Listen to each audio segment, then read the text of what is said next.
మరి మీరిద్దరు కలిసి తిరుగుతున్నారు కదా, ఫ్రెండ్షిప్. క్లోజ్ గా మూవ్ అవుతున్నారు కదా. ఫ్రెండ్షిప్ అంటే అన్నా చెల్లెలు టైపా? కాదు. పోనీ అక్కా తమ్ముడు టైపా? కాదు. అయ్యి బాబోయ్, ఏది కాకుండా ఒక ఆడ మగ కలిసి తిరుగుతున్నారంటే అర్థం ఏంటండి? అసలు అది ఎలా కుదురుద్దండి? మగ మధ్య ఫ్రెండ్షిప్ అంటే అదో దారి, ఆడ మధ్య ఫ్రెండ్షిప్ అంటే అది ఓ దారి.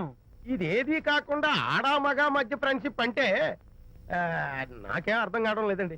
ఒరే మట్టి బుర్రా, నీకు అర్థం కాదు కానీ వెళ్ళి పని చూసుకోపో. వాడే కాదురా, అది మరి. ఆడ మగ మధ్య ఉన్న బంధం ఫ్రెండ్షిప్ అంటే ఎవ్వరు ఒప్పుకోరు. ఎందుకు ఒప్పుకోరు? ఫ్రెండ్షిప్ మాత్రం బంధం కదా. ఇన్ఫాక్ట్ తన భావాలు నాకు నచ్చుతాయి, నా భావాలు తనకు నచ్చుతాయి. We are friends, that's all. Friends అని మీరు చెప్పుకున్న సొసైటీ నమ్మదురా. సొసైటీని నమ్మించాల్సిన అవసరం మాకు లేదు. It's not our problem. మీకు ప్రాబ్లం కాదురా, నాకు ప్రాబ్లం. మీకు ప్రాబ్లం ఏంటి అంకుల్? ఏం లేదమ్మా, ఇన్నాళ్ళు నువ్వు నా కోడలు అవుతావని మురిచిపోయాను. ఇప్పుడు మీరు ఫ్రెండ్స్ అవటం వల్ల అది కుదరటం లేదు. ఇప్పుడు వీడికి పెళ్ళాన్ని ఎక్కడ వెతకాలని. డోంట్ వరీ అంకుల్, విజయ్కి పెళ్ళాం ఎక్కడో పుట్టే ఉంటుంది. హలో పెళ్ళాం. ఏయ్, stop it. అంకుల్, మీకు కోడల్ని తెచ్చే బాధ్యత నాది.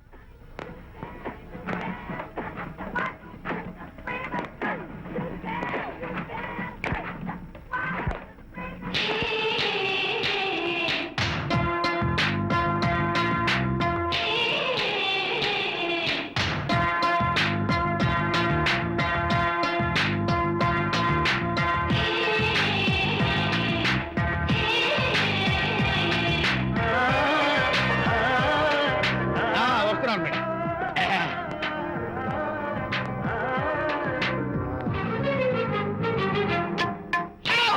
ఇదేమన్నా చేపల మార్కెట్ అనుకున్నావా? ఉండవే బాబు. చుట్టూ వెళ్తున్నావు ఏంటి బాసు? ఫేస్ టర్నింగ్ ఇచ్చుకొని అలా ఉండిపోయావు. బాక్స్ బద్దలైందా? నా బ్రహ్మచర్యమే బద్దలైపోయింది. అనగా గ్రీన్ డ్రెస్ వేసుకుని ఆ హోండా కార్ లో వెళుతున్న అమ్మాయి నా లైఫ్ కే డెకరేషన్ ఇచ్చేసింది. అర్థమైంది నా బ్రతుకు. ఆ పిల్ల అడ్రస్ కావాలి అంతేగా? ఆ కారుతోలే పొట్టివాడు నాకు అప్పుడప్పుడు చేపల మార్కెట్ లో కనపడుతూ ఇలాగే గుద్దుతూ ఉంటాడు.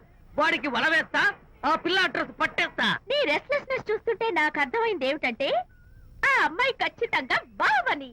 Wow, double wow. అసలు ఫస్ట్ డెకరేషన్ లో నేను ఢామ్ అని పడిపోయానంటే నువ్వే ఊహించుకోవచ్చు ఎంత బ్యూటిఫుల్ గా ఉంటుందో. ఏయ్! ఏయ్! అంత బాగుందన్నావు కదా, ఒకవేళ ఛాన్స్ దొరికితే డెకరేషన్ చేస్తావా? చిచ్చి, ఏయ్!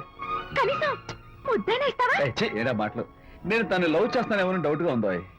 డెకరేషన్ బాగా కుదిరితే నా లైఫ్ పార్ట్నర్ గా చేసుకుందామని ఆశ. Come on,